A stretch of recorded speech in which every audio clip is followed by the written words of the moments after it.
নমস্কার, আমার সকল শ্রোতা ও দর্শক বন্ধুদের স্বাগত। 25শে ডিসেম্বর যীশুখ্রিস্টের জন্মদিনকে আমরা বড়দিন হিসেবে পালন করি।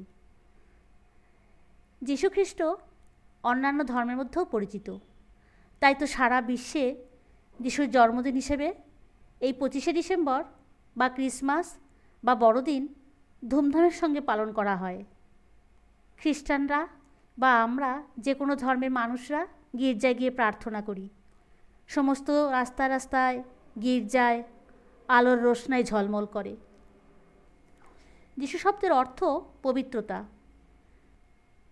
পবিত্র বাইবেলে লেখা আছে যীশুখ্রিস্ট আবার আসবেন।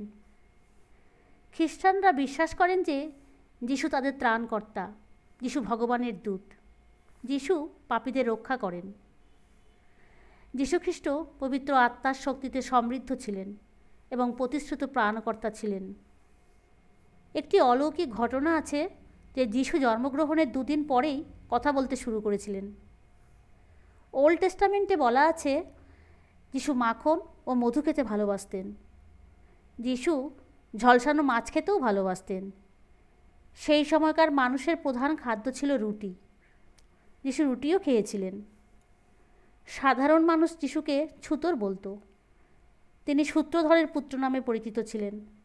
যিশু পরিশ্রমী মানুষ ছিলেন।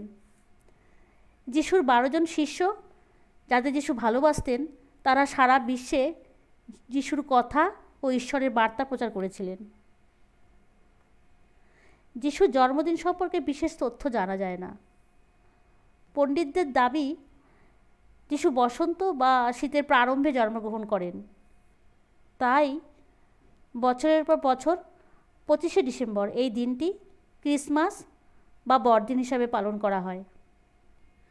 এবার আসি যিশু সম্পর্কে শ্রী মায়ের কথায়।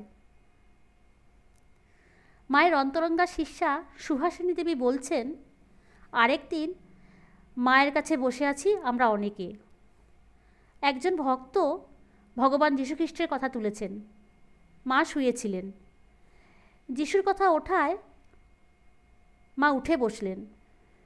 মা উঠে বসে 2টি হাত জোর করে যিশুর উদ্দেশ্যে প্রণাম করে বললেন, নিবেদিতার কাছে যীশুখ্রিস্টের কথা আমি অনেক শুনেছি।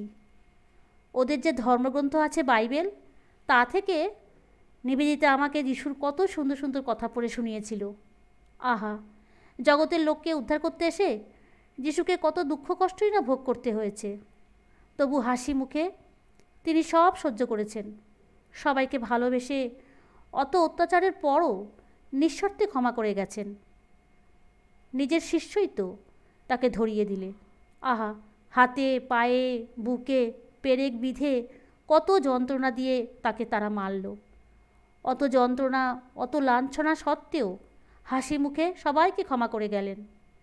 ভগবানের কাছে প্রার্থনা করলেন তিনি যেন তাদের অপরাধ না নেন। এই ভালোবাসা, এই সহ্য শক্তি, এই হলো ক্ষমা। এ কি মানুষের পক্ষে সম্ভব? ভগবান ছাড়া এরকম আর কে সহ্য করতে পারে? ভগবানই তো যিশুর রূপে এসে জগৎকে প্রেমের শিক্ষা দিলেন। মা বলছেন, তাই তো দেখো না, ও দেশের মেয়ে নিবেদিতা এদেশে এসে আমাদের ঘরের মেয়েদের জন্য কত অপমান, কত লাঞ্ছনা সহ্য করেও হাসি মুখে কাজ করেছে। কত কষ্ট করে এখানে থেকে তাদের লেখাপড়া শেখাতে চেষ্টা করেছে। লোকের বাড়ি গেলে তারা অপমান করেছে, ঘরে ঢুকতে দেয়নি। যদিও বা ঘরে ঢুকেছে, চলে আসতে না আসতে অথবা চলে আসার পর গোবর জল, গঙ্গা জল এসব ছিটিয়েছে। চোখে দেখেও কিছু মনে করেনি নিবেদিতা, হাসি মুখে বেরিয়ে এসেছে। তার তো কোনো দরকার ছিল না বাপু, নিজের জীবনকে তিল তিল করে ক্ষয় করে এত অসম্মান, এত লাঞ্ছনা সহ্য করে এদেশের মেয়েদের জন্য কাজ করার।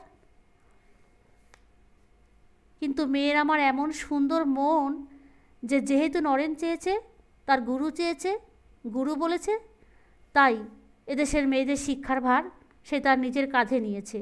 দুঃখ, কষ্ট, অপমান কোনো কিছুকেই গ্রাহ্য করেনি।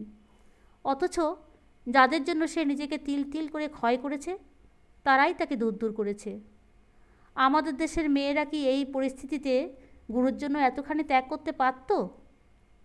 আমাদের দেশের মেয়েরা কি বলতো? বলতো বয়ে গেছে আমাদের। মা বলছেন, তাই তো বলি, ঠাকুর যে কিভাবে কখন কাকে দিয়ে কি করিয়ে নেন তা ঠাকুর ছাড়া কেউ জানে না, কেউ বোঝে না। আজকের আলোচনা এখানেই শেষ করলাম। ভিডিওটি ভালো লাগলে লাইক, শেয়ার ও সাবস্ক্রাইব করবার অনুরোধ রইল।